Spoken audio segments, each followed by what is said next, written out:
The gray light of a late autumn afternoon filtered through the thinning canopy of oak trees, casting a dappled, melancholic pattern across the cracked pavement of the public square. Samuel Croft sat on a park bench, the cold of the iron seeping through his thin, worn coat. The coat was a faded olive drab, a relic from a surplus store decades ago, its zipper stubborn and its cuffs frayed to soft threads. Beside him, his granddaughter Lily, a small beacon of life in a bright pink jacket, tossed the last of their breadcrumbs to a greedy committee of pigeons. Her laughter was like the tinkling of tiny bells, a sound that seemed to sand the rough edges off the world for Samuel. He watched her, his face a road map of lines etched by time and experiences he never spoke of.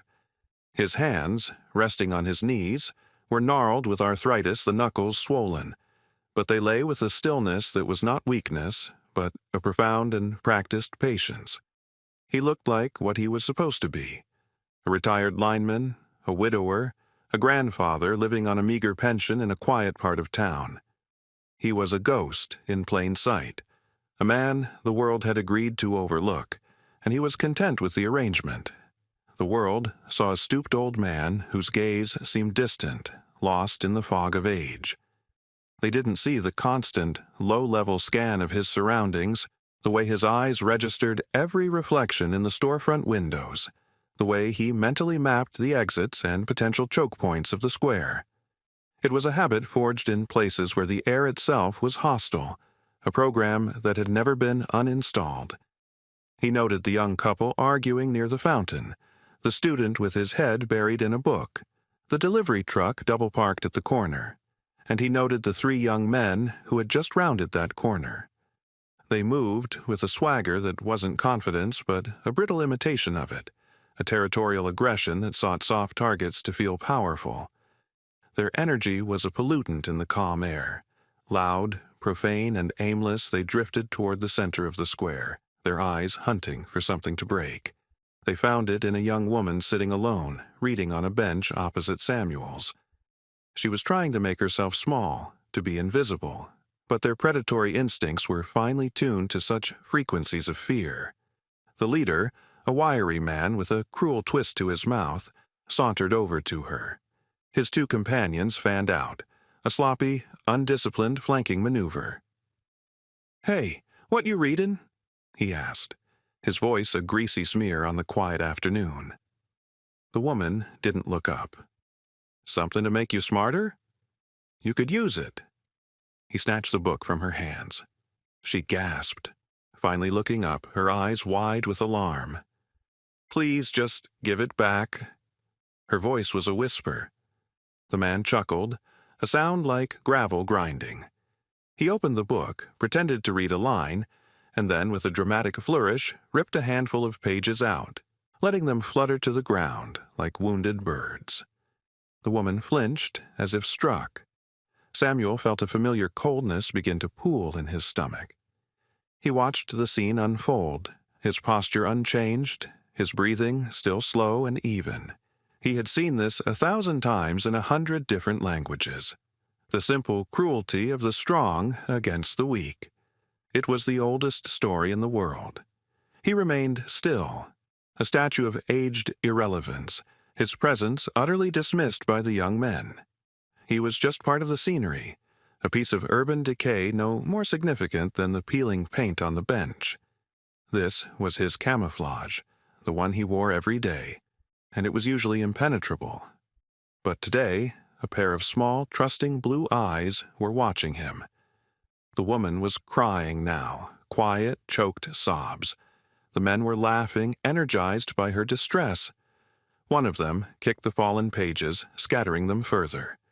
"Look at her," one sneered. "Gonna cry over a stupid book." Samuel felt Lily's small hand slip into his. It was trembling. He gave it a gentle squeeze, a silent message of reassurance he did not feel himself. He knew the calculus of this situation. Interference was unpredictable. 3 of them, all young, likely fueled by something more than just youthful arrogance. He was 72 years old, with a knee that ached when it rained, and a body that paid for every exertion with a full day of stiffness. The smart play was to do nothing, to be the ghost, to gather his granddaughter and fade away. He began to subtly shift his weight, preparing to stand, to guide Lily away from the ugliness. But then the leader took a step toward the woman, leaning into her personal space, his voice dropping to a menacing purr.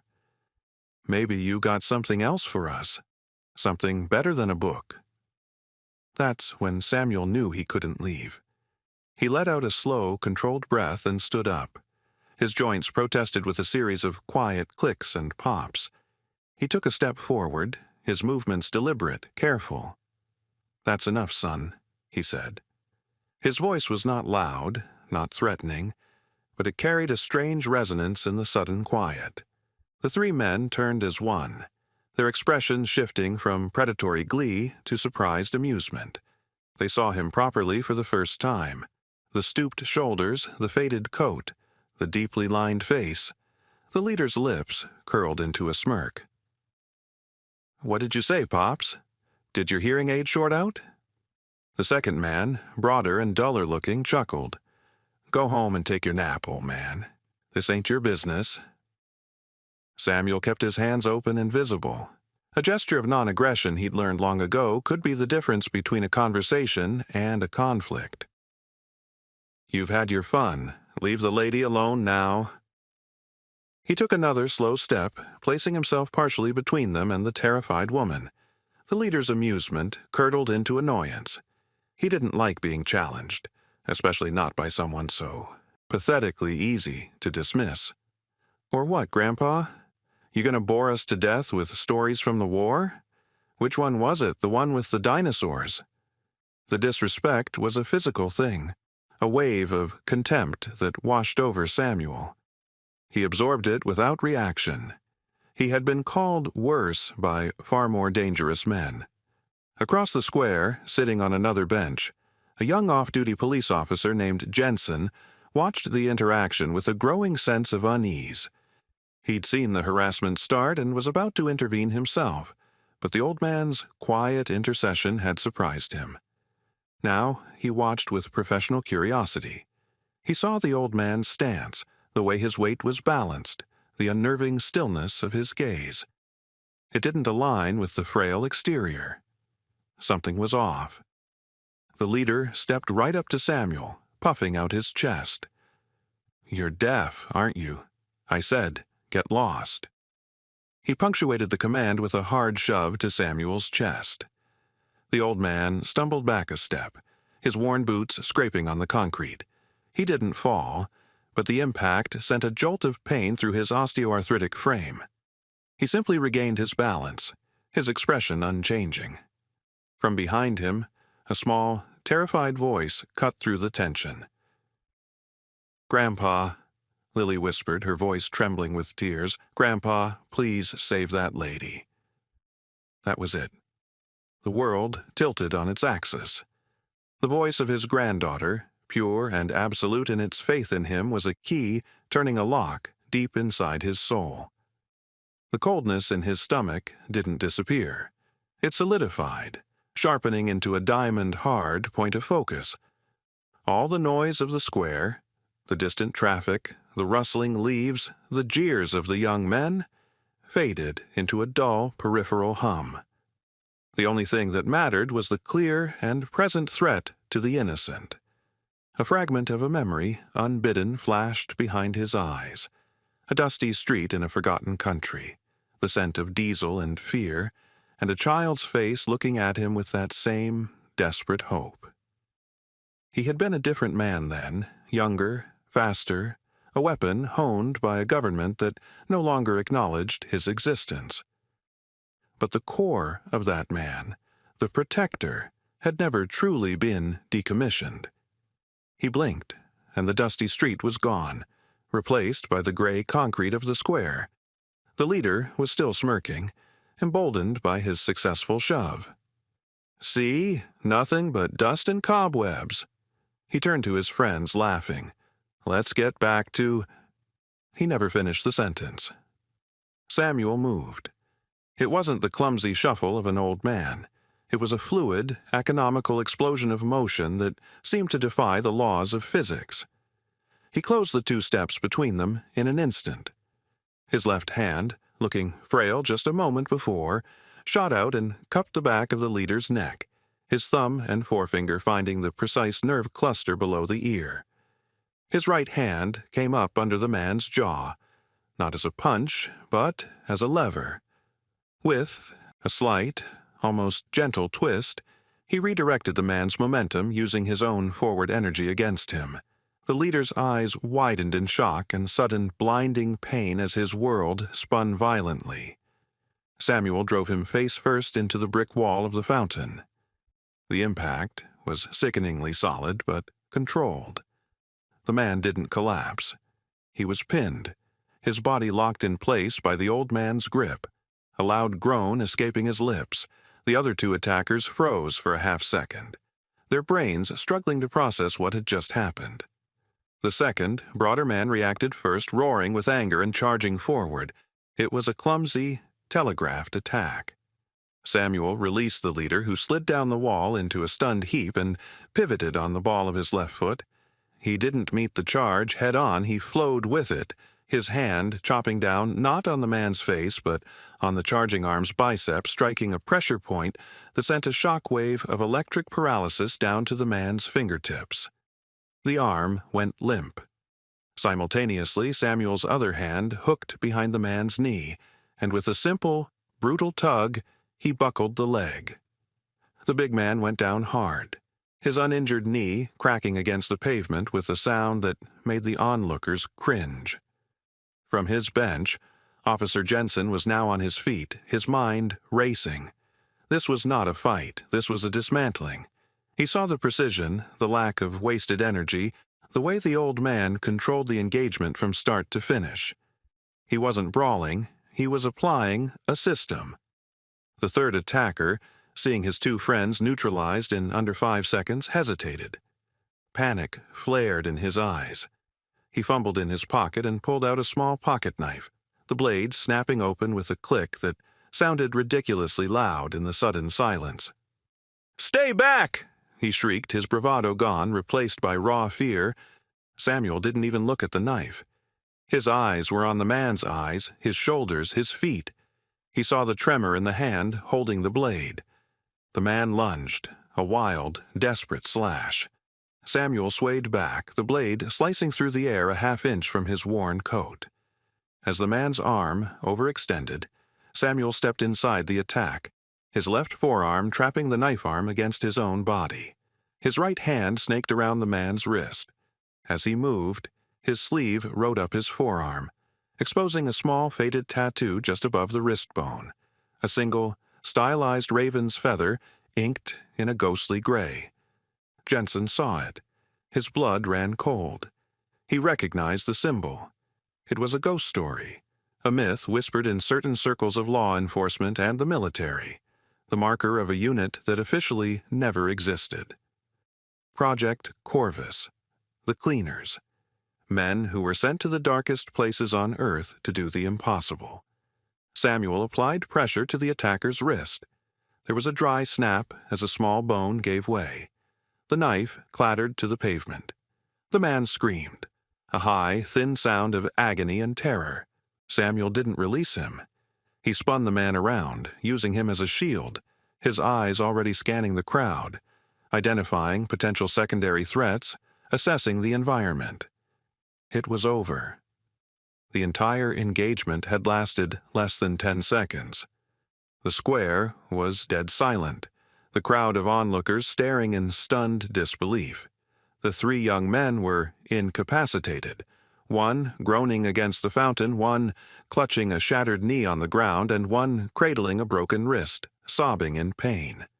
Samuel released the third man, who stumbled away and collapsed. The old man's posture changed. The razor-sharp focus receded. The shoulders stooped once more. He took a deep, shuddering breath, the adrenaline beginning its slow retreat, leaving the familiar ache of old injuries in its wake. He turned, his movements slow again, and walked back to his granddaughter. He knelt before her, his bad knee protesting fiercely. He gently wiped a tear from her cheek with his thumb. "It's okay now, sweet girl," he whispered, his voice soft and tired. "They won't bother anyone anymore." Sirens wailed in the distance, growing closer. Jensen moved then, his training kicking in. He strode forward, his badge already out. "Police, everybody stay where you are," he commanded, his voice ringing with authority. He ignored the downed men and walked straight to Samuel. He didn't see a vigilante. He saw a legend. He kept his voice low, for Samuel's ears only. "Sir, you should go. Take your granddaughter home. I'll handle this." Samuel looked at the young officer, his eyes searching. He saw understanding there, and a deep, unnerving respect. He simply nodded, a silent pact passing between them. He took Lily's hand, and together they walked away from the chaos, melting back into the city's anonymity, just another old man and his grandchild heading home. The next morning, the sun streamed through the small kitchen window of Samuel's modest bungalow, illuminating dust motes dancing in the air. The house was a museum of a quiet life, faded photographs on the mantelpiece of a smiling wife long since passed, his daughter's high school graduation, and a more recent one of Lily with a gap-toothed grin. There was no hint of the man from the park, no medals on the wall, no shadow of a violent past. Samuel was sitting at his small wooden table, carefully helping Lily glue a broken wing back onto a toy bird. The glue smelled of bitter almonds. The doorbell rang, a sharp, two-tone chime that was so rare it made them both jump. Samuel frowned. He wasn't expecting anyone. He moved to the front door, his morning stiffness making the short walk an effort. He peered through the peephole, and his heart, a steady and reliable muscle that had seen him through firefights and ambushes, gave a hard, uncomfortable lurch. Parked at the curb was a black sedan, the kind that doesn't have a brand, only an affiliation. It gleamed with an anonymous, official polish. Standing on his small, concrete porch was a man who was so out of place in the quiet suburban street that he seemed to have materialized from another reality. He was tall and ramrod straight, his face severe and impassive.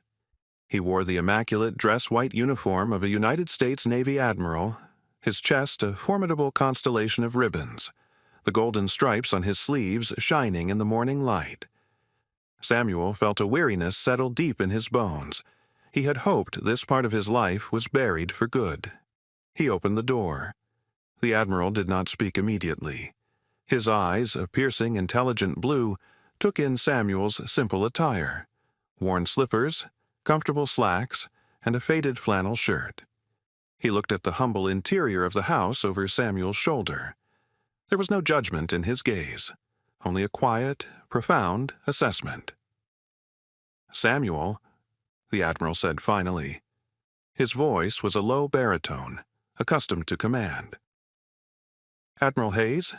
Samuel replied, his own voice quiet, resigned. It had been 20 years since he'd last seen the man, back when Hayes was a much younger captain, a handler for a unit that existed only in black budgets and classified communiques. "May I come in?" Hayes asked. It was a request, but it had the weight of an order. Samuel hesitated, then nodded, stepping back to let him pass. The admiral filled the small living room with his presence.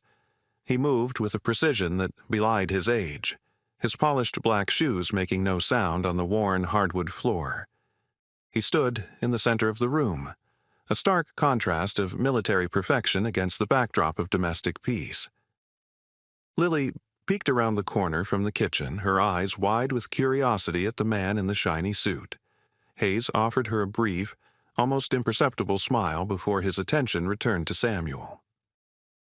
"We saw the report," Hayes began, his voice low and serious. The initial police blotter was vague, but one of the responding officers filed a supplementary classified flag. An Officer Jensen, ex-Marine Recon. He knew what he saw. Samuel said nothing. He just waited. There was nothing to deny, nothing to confirm. His entire life had been built on a foundation of silence. "He mentioned a marker," Hayes continued, his gaze flicking for a fraction of a second to Samuel's wrist. "A raven's feather. He mentioned your economy of motion. He used the term threat mitigation protocols." The Admiral paused, letting the clinical, sanitized words hang in the air. "It seems the ghost of Spectre is still walking." Spectre. The call sign was a key to a locked room in Samuel's mind, and for a moment the door creaked open. He could smell the ozone of a coming storm in the Hindu Kush, feel the grit of sand in his teeth, hear the whispered chatter of his team on the radio. He pushed the door closed. That life was over. "I'm retired, Admiral," Samuel said, his voice flat. "I'm a grandfather. I was protecting my granddaughter." Hayes nodded slowly, his expression unreadable. "I know who you are, Samuel. I, more than anyone, know what you are. That's why I'm here. The incident is buried." Officer Jensen's report was redirected to my desk. As far as the city is concerned, 3 known felons assaulted an elderly man who got lucky. They won't be pressing charges. He took a small step closer, his voice dropping even further, becoming almost a conspiratorial whisper. "But you and I know it wasn't luck. What I need to know is, are you compromised? Is the muscle memory a liability? We buried Project Corvus for a reason. The men who were part of it were supposed to fade away, for their own protection as much as ours." The question was an insult wrapped in the language of concern. He was asking if the weapon was still safe in its sheath. A flicker of the old fire sparked in Samuel's eyes. "I controlled the engagement, sir. Minimal force was used to neutralize the threat. No fatalities, no collateral damage. The protocols held." He spoke the words with a precision that mirrored the Admiral's, a brief glimpse of the operator beneath the skin of the old man. Hayes seemed satisfied. He gave a curt nod. "I never doubted it, but the world has changed, Samuel. There are cameras everywhere. Everyone has a phone. A man with your skill set is a relic, a dangerous one if exposed." He reached into his immaculate jacket and pulled out a simple, unadorned business card. "This is my personal secure number. If anything like this ever happens again, or if you ever feel the past creeping up on you, you call me, immediately. We still take care of our own." He placed the card on the small table by the door. The official part of the visit was over. The Admiral's posture softened slightly. "On a personal note, Samuel, it was a damn fine piece of work. They don't make them like you anymore." He turned to leave, then stopped in the doorway, turning back to face Samuel. He didn't offer a handshake. Instead, his back straightened, his shoulders squared, and he brought his hand up in a slow, perfect salute. It wasn't the perfunctory gesture of a superior officer. It was a sign of deep, abiding respect from one warrior to another, an admiral saluting a forgotten soldier in the hallway of a humble suburban home. Samuel, a civilian for over 30 years, did not return the salute. He simply stood a little taller, his shoulders straightening just a bit, and gave a single, slow nod of acknowledgement. It was enough. The Admiral held the salute for a moment longer, then dropped his hand, turned, and walked out the door. Through the window, Samuel watched him get into the back of the black sedan. The car pulled away from the curb with a silent, electric hum and disappeared down the street, leaving the quiet neighborhood exactly as it had been before, as if the visitation had never happened. The world was back in its proper order. The silence settled back into the house, but it felt different now, heavier. The card on the table was a stark white rectangle of proof, a reminder of a life he had tried so hard to forget. He picked it up, looked at the string of numbers, and then walked into the kitchen. He opened a drawer, took out a box of matches, and walked out the back door into his small, tidy garden. He struck a match and held the flame to the corner of the card. He watched it curl and blacken, the numbers of his past turning to ash in his hand. He let the final charred piece fall into the grass. He was done. Lily came up behind him and wrapped her small arms around his waist. "Was that man your friend, Grandpa?" she asked, her voice muffled against his shirt. Samuel looked down at the top of her head, at her bright, innocent hair shining in the sun. He put his hand on her shoulder, the gnarled fingers that had broken a man's wrist now infinitely gentle. "No, sweet girl," he said softly, turning to lead her back inside. "He was just a man from a job I had a long, long time ago. Now let's see if we can fix that bird's wing." And as he closed the door, he left the ghost of Spectre standing alone in the garden, a sentinel of a forgotten war, while Samuel Croft, the grandfather, went back to the only mission that mattered anymore.